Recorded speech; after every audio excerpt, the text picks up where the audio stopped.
नमस्कार, मैं doctor बालेश civil hospital Chautala से बात कर रहा हूँ और मेरे पास जागरूक नागरिक श्री राकेश पोडिया जी ने ये एक ज्ञापन दिया है इस संबंध में, जैसे आप पूछ रहे हैं। तो अगर कोई ऐसा व्यक्ति आता है तो मेरा सभी से निवेदन है कि वो थाने में इन्फॉर्म करें, ठीक है। वो गलत आदमी भी हो सकते हैं, कोई नुकसान भी पहुँचा सकते हैं। और ये जो इन्होंने ज्ञापन दिया है ये माननीय सिविल सर्जन जी को आज भेज देंगे। देखिए, ये कल का चौटाला गांव का ये घटनाक्रम है। चौटाला गांव व आसपास के गांव में एक संगठित गिरोह की कुछ लड़कियां जो कि औषधि के नाम पर अमानक दवाइयां और आमजन के स्वास्थ्य के साथ खिलवाड़ कर रही है। अमानक दवाइयां जो कि औषधि के नाम पर बेच रही थी। इस संबंध में सूचना पाकर हम तुरंत मौका स्थल पर पहुंचे गांव में। तो वो इस गोरख धंधे को अंजाम दे रही थी और विशेषतः वो महिलाओं को, हमारे बुजुर्गों को घर पर जाकर के वो उनको गुमराह करती है। औषधि के नाम पर ये दवाइयां वो उनको बेचती है। इस संबंध में मैंने हमारे सीएमओ सिरसा से फोन पर बातचीत की तो उन्होंने कहा कि निश्चित रूप से ये दंडनीय अपराध है और इस प्रकार की दवाइयों के दुष्प्रभाव से आप और हम सब लोग परिचित हैं। और इस प्रकार की जो दवाइयां होती है, इन दवाइयों के दुष्प्रभाव से निश्चित रूप से अप्रिय घटनाएं भी घटती है।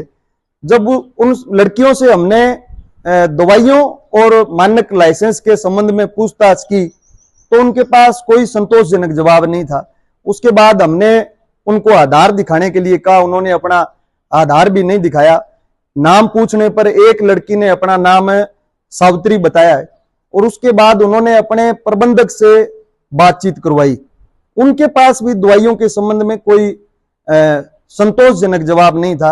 आप उनसे किसी भी तरह की दवाई ले लीजिए, चाहे वो लीवर की हो, गुर्दे की हो, पथरी की हो, तमाम तरह की दवाइयां वो सब्जी की तरह घर घर जाकर के बेच रही है। सीएमओ ने ये माना है कि ये निश्चित रूप से एक अपराध है।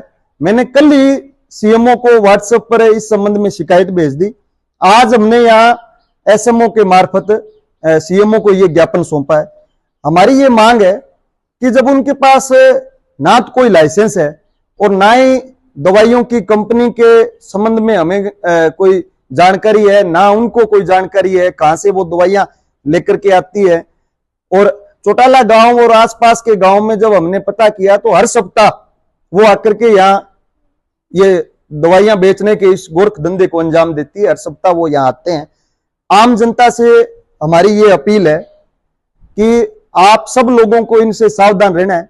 इस प्रकार की दवाइयों के निश्चित रूप से दुष्परिणाम होते हैं और आए दिन हम लोग समाचार पत्रों में देखते हैं, आसपास के गांव में हम सुनते हैं कि नकली दवाई की वजह से आम जनता की, लोगों की जान तक चली जाती है।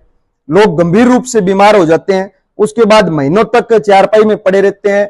निजी स्वास्थ्य केंद्रों में या बाहर जाकर के बहुत मुश्किल से लोग बहाल हो पाते हैं। बहुत सारे लोगों की जानें भी चली जाती है। तो हमें सावधान रहना है।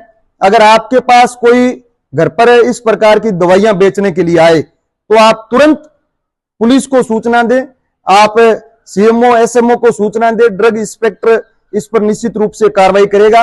और हमारी अब ये मांग है कि इन पर तुरंत प्रभाव से इसकी निष्पक्ष जांच हो, इस संगठित गिरोह पर रोक लगे और इन पर कठोरतम कार्रवाई हो।